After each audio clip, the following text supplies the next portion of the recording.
9.1 exponential functions. Now, we've already learned two types of functions this year. We learned linear functions and quadratic functions.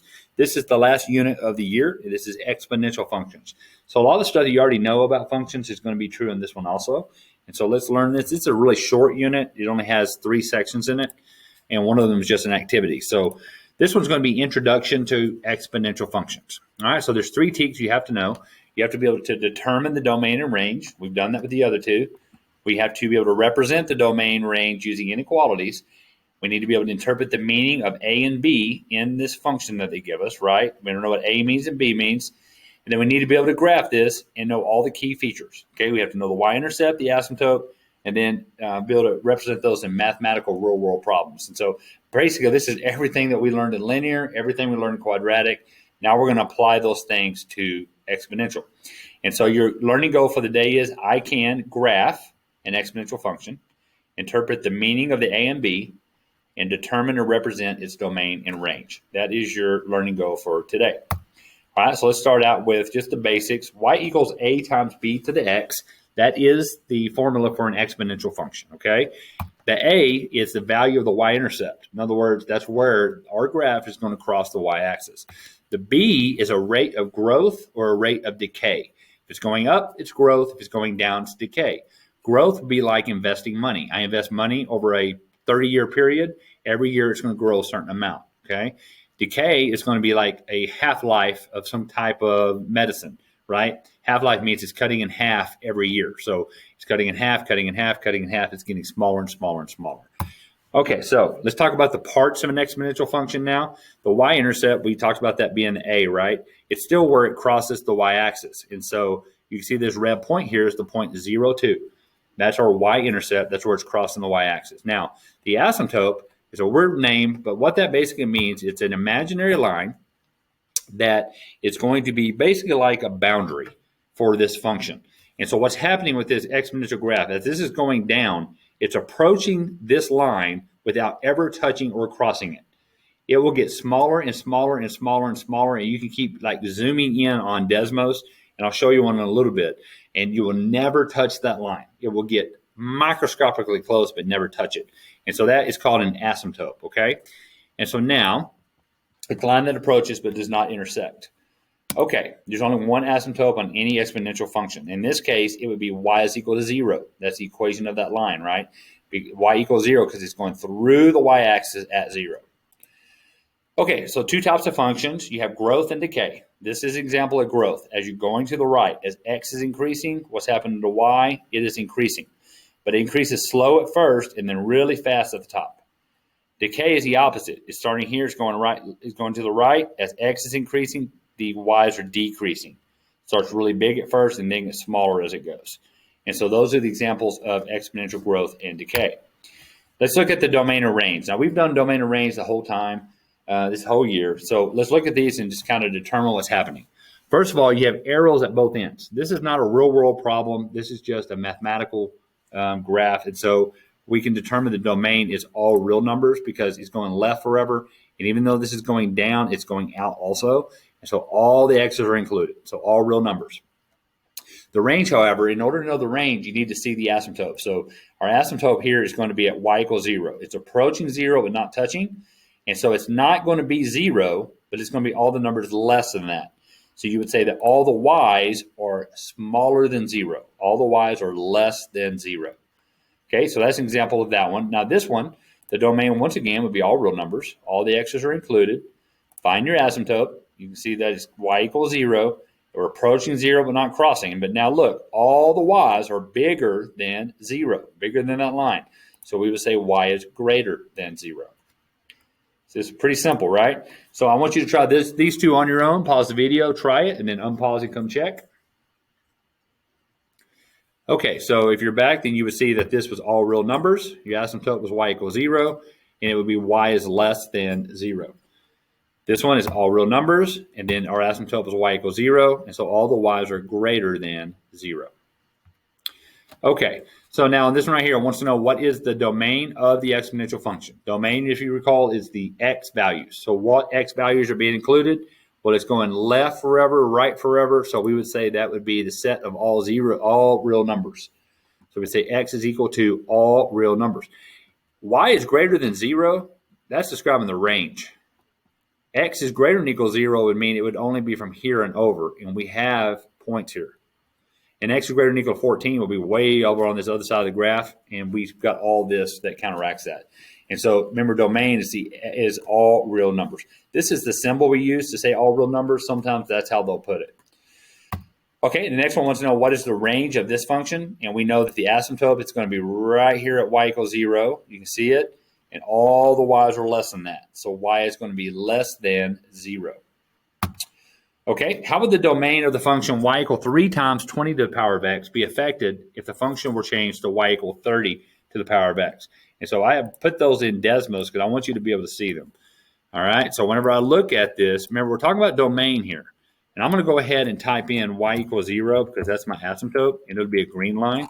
And you can see that as I get closer and closer to this, I could zoom way in. You can see those points are not touching that green line. They're not ever going to touch that green line. They're getting closer and closer, but never touching. Okay? Now, this is going to go left forever, and it's going to go right forever. It doesn't matter what happens to the y-intercept. It doesn't matter what happens to these numbers here. This is the speed at how much it's growing or decaying. And that's not going to change my domain. I'm still going to use all the x's. And so my domain would remain the same. It's the same. All right, good.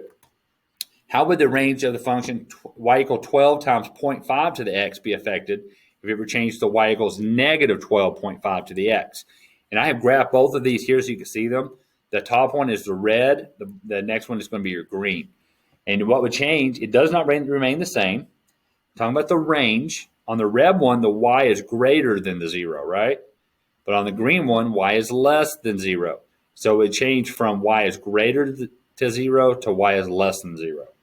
And so basically that negative out front of that on your A, it's going to flip it. Because here my y-intercept would be up here at 12, and here the y-intercept would be down here at negative 12. It just flips it around. All right, if you shift an exponential function up or down, it affects the y-intercept and the asymptote. Consider the following example. Okay, so graph A, that's this graph right here, shows an exponential function. And graph B shows a graph shifted up 3 units. So you can see it was here, and now it's here. And so let's talk about what's going to change. So let's look at them. So my y-intercept on this one is going to be 0, 1. It's going to be that point right there. The y, and then my range is going to be all the y's are greater than 0 because my asymptote is at y equals 0. You can see where it's approaching but not touching here. Now, how did my new y-intercept change if I shift it up? Well, I was at 1. Now I'm at 4. And so that means it shifted up 3. Now, how did my asymptote change? Well, it was at y is equal to 0. And now it would be right here at y equals 3. And so all the y's would be greater than 3. Okay, so you can see how shifting that graph changes the y-intercept and the asymptote. Okay, exponential functions are functions that are in this form where a cannot equal 0, right? And b has to be bigger than 0. And so a is the value of the y-intercept. We talked about that being the intercept. We talked about this being the growth, the rate of growth or rate of decay. All right, now if b, this number right here, is bigger than 1, then it's going to be growth. So if I had, y equals something times 2 to the power of x, that'd be a growth. If b is a decimal or a fraction, that's between 0 and 1, then that's going to be an example of decay. So when I look at this problem at the bottom, let's talk about each thing, talks about what each thing means. It says y is equal to 500 times 0.841 to the power of t. What is my a? My a is 500. Okay, so right here, that's my y-intercept. I'm starting at 500. This number is smaller than 1. It's a decimal smaller than 1, between 0 and 1. And so that means it's going to be decay. When I multiply those together, it's going to make that number get smaller as it goes. Now, you can always use Desmos to help you because you can enter these equations in. And so I could type in y is equal to 500 times 0.841 and raise that to the power of x, right? And it will graph for me. Now I'm going to have to really zoom out to see, but you can see it's starting way up here at 500 and it's decaying as I go. All right, so that's an example of decay. All right, good. Now, let's look at this next one. I want you to, well, let's look at this together. So this says y equals 50 times 2.718 to the power of x. And so my y-intercept is 50, and then I have a 2.718. That is bigger than 1, so that's going to be an example of growth. So let me throw decimals back up here, and let's try that. So I've got 50, and then I've got 2.718 all to the power of x. And you can see, I'm going to zoom in on this thing, but you can see that that thing is going up very fast. It starts over here at 50, right? And then it starts going up, up, up, up, up, up, up as we go. And so that is an example of exponential growth. Okay, great.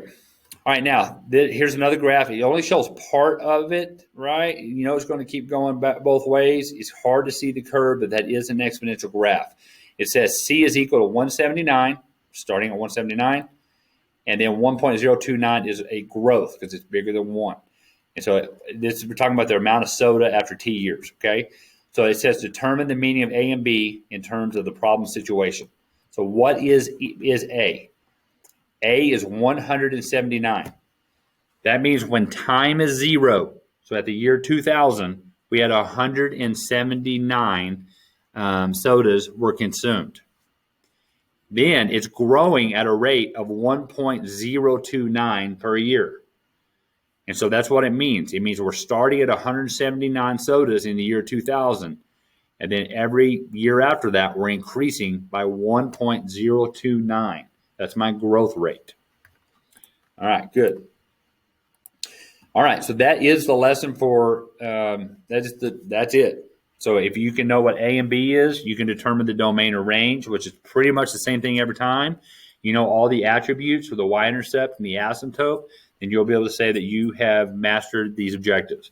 All right, make sure you do your practice assignment, and then also make sure you do your star checkout and take it out the door, and then we'll quiz on this next class. All right, y'all have a great day.